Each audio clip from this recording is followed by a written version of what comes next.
Was good and was had writers. My name is Dlamini Another. I am, of course, the creator, producer, and host of this brand new baby, the nkantolo podcast. Now, a huge thank you to those of you who watched the first 3 episodes, and welcome to episode 4. Now, for those who may not know or understand, nkantolo is a Swati Onguni word for court of law. And if you still don't know what we're covering during season 1 of the pod, well, here you go. The apex court in Eswatini is the Supreme Court, which has powers to decide matters brought to it on appeal or review from lower courts and tribunals. In season 1 of the nkantolo podcast, we take a look at the most recent judgments delivered specifically in that court. We summarize and bring those judgments to you, our cherished viewers and listeners, so that you can be informed about the latest developments in Eswatini's highest court. After all, you and I are riders, traveling together to uncover the latest in our case law. So let's ride on the wheels of justice right now, nice and steady, and find out what happened in the case of Dlamini Another versus the King. If you would like to get access to the text version of this judgment, you can do so by visiting eswatinili.org. That is eswatinili.org. This case is then freely, and every other case is freely and easily accessible on that website. So this case was heard by learned appeal justices J.P. Annandale, Mamba, and M.J. Manzini. The matter was heard on the 28th of February 2022, and the judgment was delivered on the 23rd of February 2023. Now, the judgment records counsel for the appellant as Mr. D.J. Comrink and counsel for the respondent as Mr. S.I. Makakula. We begin with a summary of the facts. In September 2010, police officers from Manzini raid the accused person's home following a tracker signal that leads them there. The police find a stolen vehicle at the property, and it turns out it has been stolen from a South African person in an area known as Springs. Now, this happens within the same month of September. About 10 chassis frames belonging to the car are also found in the property, and there is expert evidence to confirm this. The frames have, of course, been tampered with. The Manzini police also uncover other items such as engine blocks with no identity numbers. These items are impounded and kept at the Lobamba security yard pending further investigation.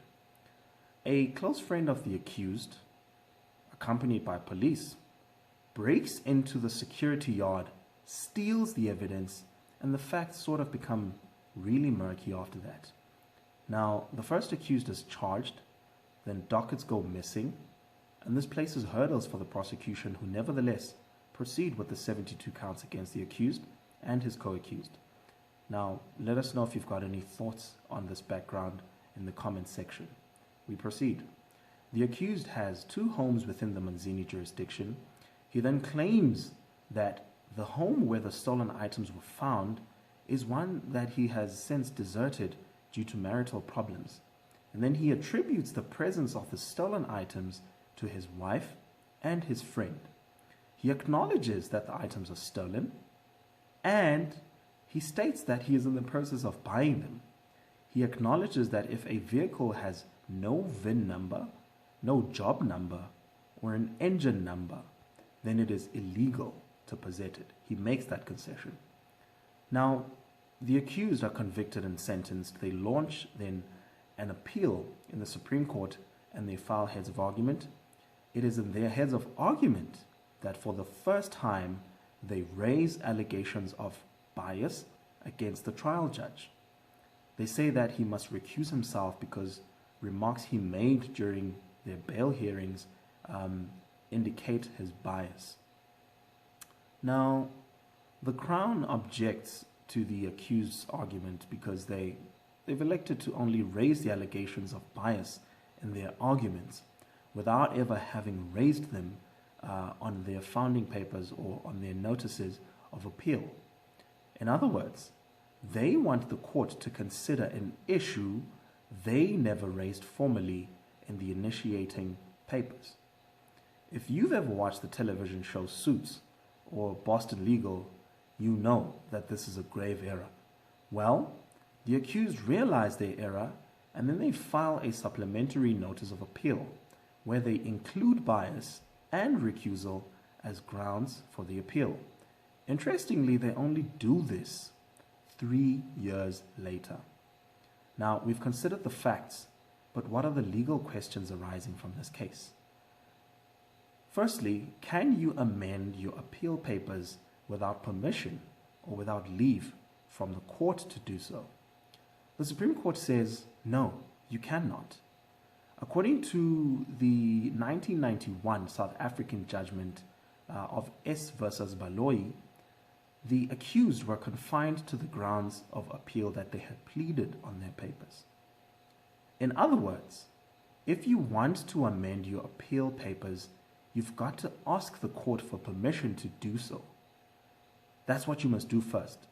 And so you cannot come 3 years later, give no reasons for the lapse in time, and then ask the court to entertain allegations, even of bias, and a motion for recusal when this has not been pleaded on your initiating papers. Now, the second question is, if the stolen vehicles are from South Africa, does a court in the Kingdom of Eswatini have jurisdiction to consider a criminal case against the accused persons? Well, the court found that in this case, motor vehicles were stolen in various parts of South Africa, then unlawfully conveyed into Manzini, which is in Eswatini, which then obviously falls within the High Court, which was the Court of Quo's jurisdiction. But what problems arise from this construction?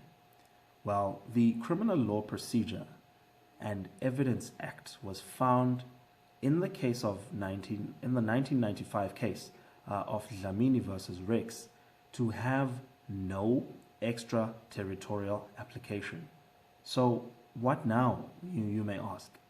Well, the court found that if the prosecution cannot rely on a statute, that is the CP&E Act, then the alternative charge of common law theft, which is classified as a continuing offense, brings the matter within the jurisdiction of the Eswatini court, even though the vehicles were stolen in South Africa.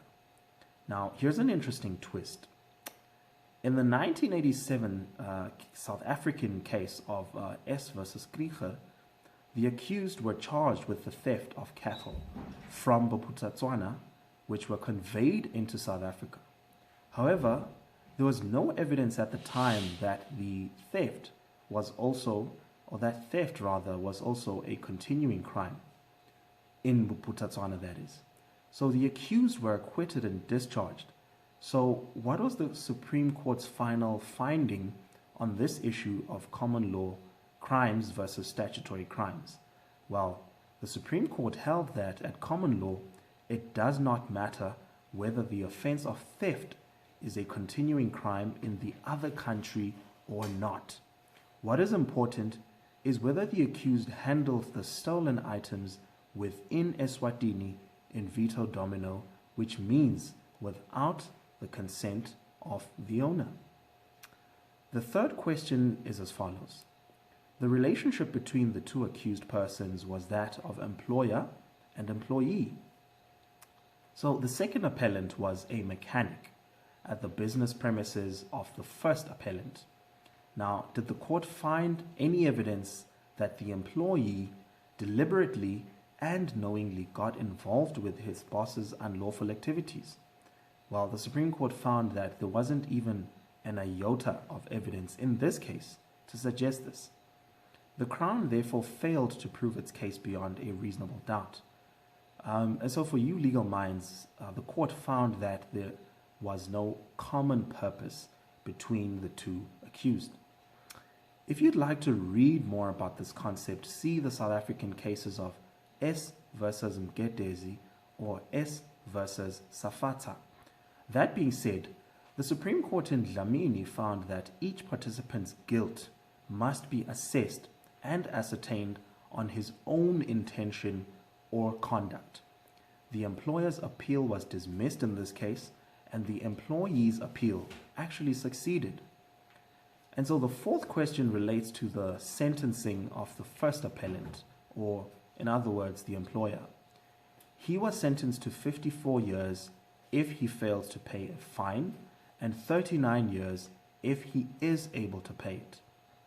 Now, is the sentence fair, you may ask? The Supreme Court then came and said no. In fact, it expressed shock and characterized the sentence as disturbingly harsh, disproportionate, and too oppressive. Why? At the time of sentencing, the first appellant was a 45-year-old first offender.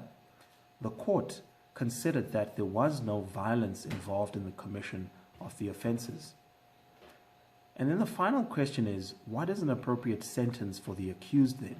Well, here the court considers various cases from both South Africa and Eswatini. All in all, the sentences meted out by the court made for about 16 years of imprisonment with the option of paying fines in respect of some counts. Now, fellow rider, we have been on quite the journey once again, considering important questions in the area of criminal law and procedure in today's episode. Please do not leave this page without subscribing to the YouTube channel. It certainly helps us in a major way. Give us a thumbs up if you found this episode to be particularly informative, and also hit the notification bell to see any of our future uploads. And if I would really like to hear, what your views might be on this case. So please be sure to give us your thoughts in the comment section. And until next time, salute.